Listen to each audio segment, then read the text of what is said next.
Hear NFL legends, players, coaches, and media members from around the country sharing their insights and stories with us year-round. Here on Thursday night, Tailgate. And now back with us on Thursday Night Tailgate is Felix Wright. Let me remind you about Felix's background. He's from Carthage, Missouri, which is in the southwestern part of the state, not far from Springfield. Played his college ball at Drake University. He was an undrafted free agent signed originally by the Hamilton Tiger Cats up in the CFL, and he played for Hamilton from 1982 to 1984, helping them to the Grey Cup Finals in '84 with a magnificent performance in the Eastern Conference Final, a game in which he had 4 interceptions, oh, by the way.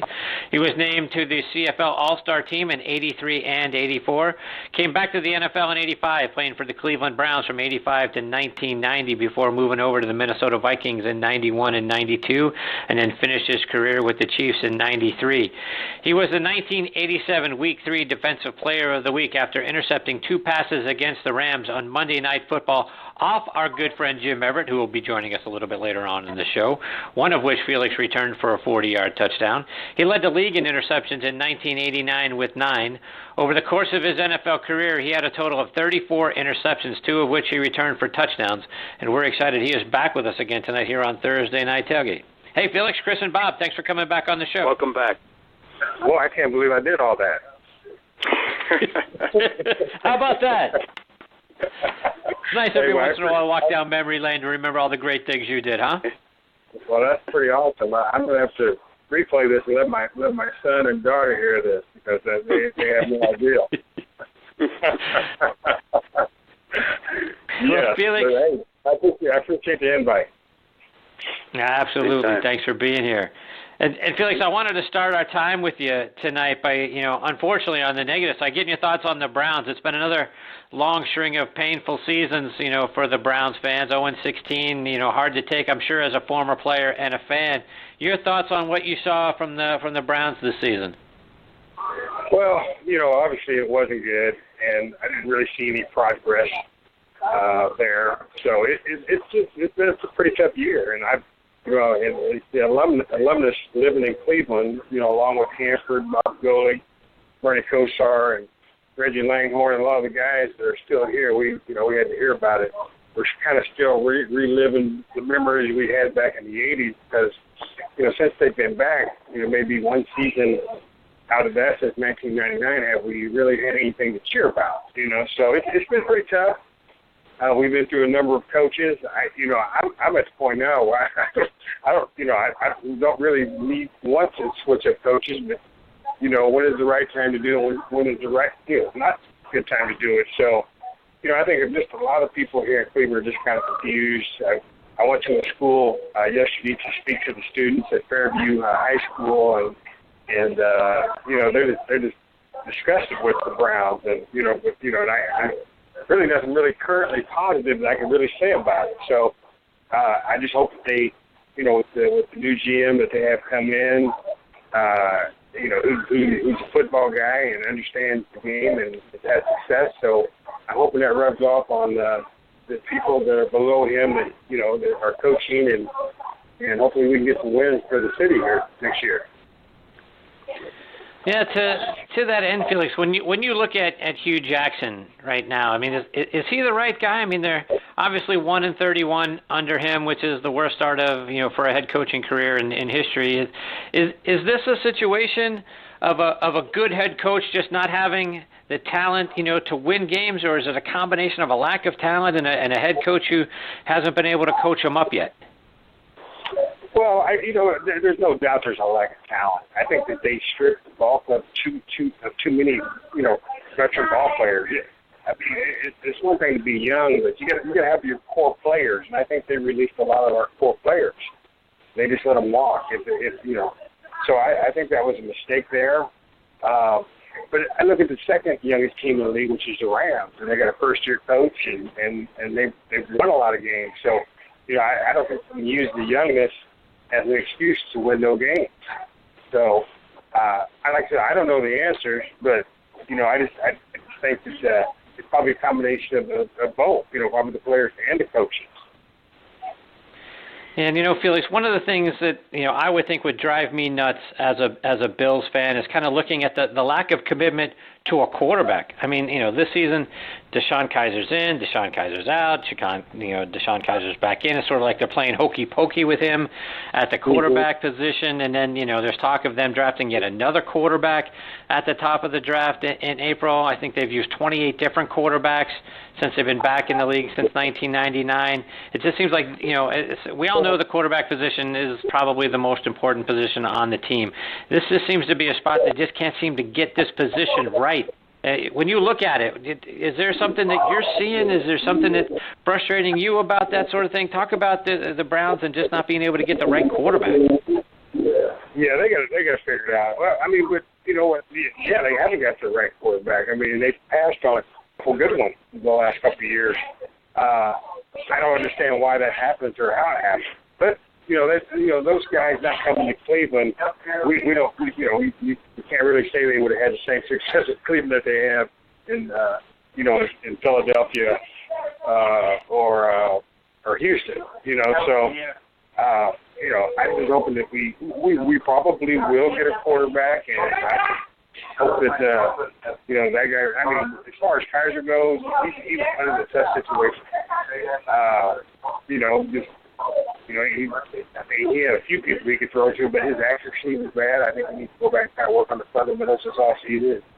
So he can get a legitimate shot of, maybe trying to keep this position. But as of right now, I think they're probably, going another direction and fight to stay on the team next season. So, no doubt, I think that he will improve his skills in the offseason, but I think he did enough damage this year that he probably won't get a legitimate shot.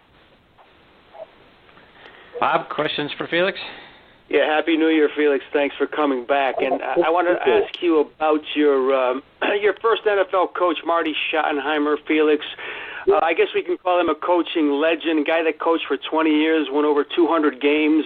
Your memories of him, how you got along with him, and tell us a little bit more about Marty. Well, Marty was a man. I love Marty. Marty gave me my first opportunity. He told me, he says, Felix, if you're good enough to start, you're going to start. And he gave everybody, I think, an equal opportunity to go out and play. Obviously, your first rounders, and if they're pretty good, they're going to start. They're going to play. But if you're good enough over the time and practice, you're going to get a legitimate shot. You're going to make the team.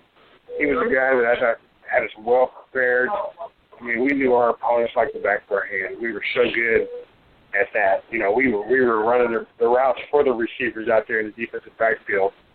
But we just had a well-rounded team, and we were, excellent at every position. Our wide receiver, our quarterbacks, and running backs were awesome. Obviously our DBs were good. We had Clay Matthews and, at Chip Banks at the backers. We had top-notch guys, and it showed on the field that we were able to produce many good records the years that I was, with the Browns.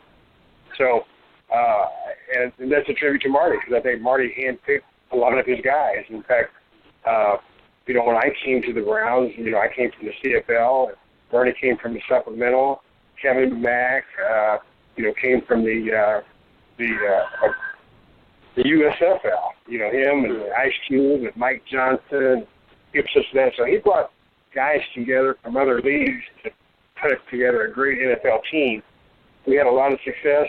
We couldn't win the big one, but, you got to have a lot of momentum going into the playoffs. We just couldn't get over the hump there, against Denver. Denver had a good team. I feel that they had better talent than us. They just had our number. And I think that happens in sports. You just have a team that, just gets your number, and it doesn't matter what you do.